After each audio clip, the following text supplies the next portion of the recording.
मेरे समाज को आगे बढ़ाने वाले पथ पर मेरे जो विचार दिए गए हैं उस विचार को मार्गदर्शन रूप में जीवन में उतारने वाले मेरे पथ को आपको अगले एपिसोड को देखने के लिए धन्यवाद।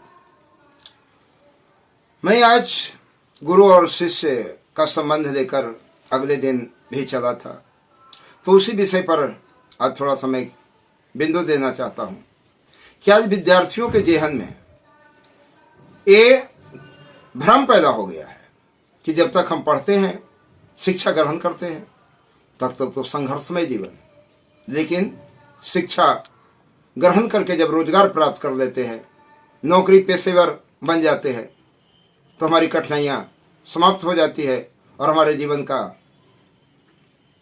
कार्य भी शिथिल पड़ जाता है। इस भ्रम को मिटाना है। इसका दृष्टांत मैं प्राचीन कहानी से दे रहा हूं।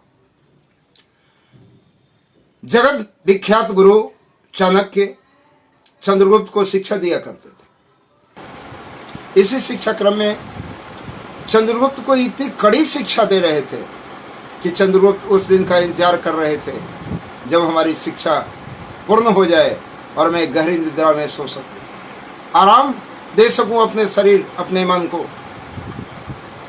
और आज शिक्षा का अंतिम दिन था। प्रसन्नचित्त चाणक्य ए चंद्रगुप्त गहरी निद्रा में सो गए।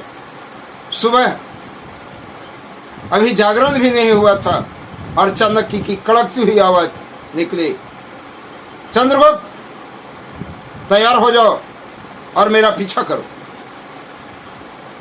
चंद्रगुप्त ने अपनी मिचती हुई आंखों से देखा, गुरुदेव चाणक्य घोड़े पर सवार हैं और घोड़े को दक्षिण दिशा में हाँक दिया।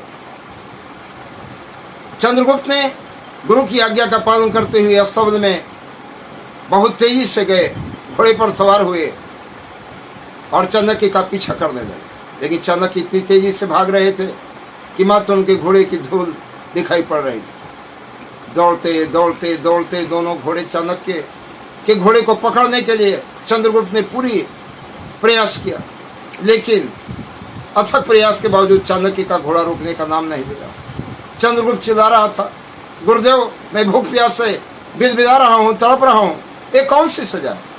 लेकिन चाणक्य थे कि रुकने का नाम नहीं ले रहे। अंत में चंद्रगुप्त ने कहा, ठीक है गुरुदेव, तो मैं भी आपका पक्का शिष्य हूं, जान की बाजी लगा दूंगा, लेकिन अब मैं हार नहीं मानूंगा। और अपने घोड़े की रफ्तार इतना तेज किया कि चाणक्य और चंद्रगुप्त दोनों के घोड़े बराबर गति में जा रहे थे। अब आशा थी कि अब गुरुदेव पिघल जाएंगे और कहेंगे शाबाश चंद्रगुप्त, लेकिन नहीं, चाणक्य के मुख से एक शब्द भी नहीं। घोड़े दौड़ते दौड़ते पुनः हाथ पांव शिथिल होने लगे। चंद्रगुप्त ने गिड़गिड़ा कर कहा, हे गुरुदेव, आज इतनी कठोरता क्यों? आप मुझे उतरने की घोड़े की अनुमति कब देंगे? मेरे हाथ पांव शिथिल हो रहे हैं। चाणक्य की ओर से कोई आवाज नहीं। बार बार चंद्रगुप्त यही प्रश्न दोहराते थे और चाणक्य मौन रहते थे। और ऐसा करते करते कुछ क्षणों के बाद एक पहाड़ ही दिखाई पड़ता है और चाणक्य ने गरजते हुए कहा, चंद्रगुप्त क्या तुम मेरा शिष्य बनना चाहते हो? गुरुदेव, तो आप इतने दिनों से मुझे शिक्षा दे रहे हैं, क्या मुझे अपना शिष्य नहीं बनाया?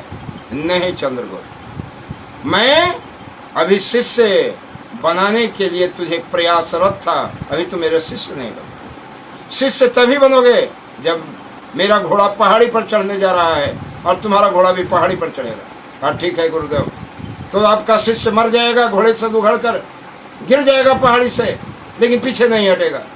और चंद्रगुप्त ने पहाड़ी पर घोड़ा चढ़ा दिया और चढ़ाने के बावजूद चाणक्य ने कहा, अब मेरा शिष्य बनना चाहते हो? गुरुदेव, एक कैसी परीक्षा है, क्या अब भी मैं आपका शिष्य नहीं बना? नहीं नहीं चंद्रगुप्त, नहीं। अगर तुम मेरा शिष्य बनना चाहते हो तो आज मेरे हाथों पर हाथ रखकर प्रतिज्ञा कर कि आज जो परिश्रम तूने किया है उससे कम अधिक परिश्रम राजा बनने के बाद भी करेगा। चंद्रगुप्त ने कहा, गुरुदेव, इस शिष्य की आज्ञा है कि जब तक मैं जीवित रहूंगा, राज सिंहासन पर रहूंगा, तब तक आज से अधिक परिश्रम करूंगा, इससे कम नहीं। चाणक्य ने गले लगा दिया, वत्स आज से तू मेरे प्रिय शिष्य बन। तो ये थे गुरु और शिष्य के ज्ञान के पहलू। और आज का विद्यार्थी ऐसे में बढ़कर बैठकर पढ़ना चाहता है, और गुरु जी भी अजीब से है, रसगुल्ला का रस चूसकर पढ़ाना चाहते हैं। विशेष में छिटाकस नहीं करना चाहता हूँ। सबके अपने अपने कर्तव्य हैं, अपने ज्ञान बिंदु हैं, अपने अपने रास्ते हैं। लेकिन मेरे शिष्यों, समाज के निर्माण करता जो भी इस एपिसोड को देख रहे हैं, एक बात ध्यान देंगे। एक बार नदी ने कहा कुएं से, तुम कितना छोटा हो और मैं कितना विशाल हूं। कुएं ने कहा, इसीलिए तो लोगों की प्यास बुझाने के लिए तुझे दौड़ना पड़ता है, लेकिन मैं किसी के पास नहीं जाता, लोग मेरे पास स्वयं प्यास बुझाने आते हैं। तेरे जल में शुद्धता नहीं है, मेरे जल में शुद्धता है। और जानते हो ऐसा क्यों होता है? क्योंकि मैं नीचे से ऊपर आया हूं और तुम ऊपर से नीचे है। तुम पहाड़ी से, ऊंचे टीले से नीचे की ओर भागते हो, और मैं नीचे रसातल से, जमीन के नीचे से मैं ऊपर की ओर आता हूं। जो मनुष्य निम्न श्रेणी से, छोटी से स्थान से, छोटे से काम से, छोटी सी मंजिल लेकर जो बड़ी कठिनाई से ऊपर उठता है, वही महान होता है। मेरे दोस्तों, मेरे प्रिय दर्शकों, तो बस आज मैं अपनी वाणी को इतना ही विराम देता हूँ। जय हिंद, जय भारत।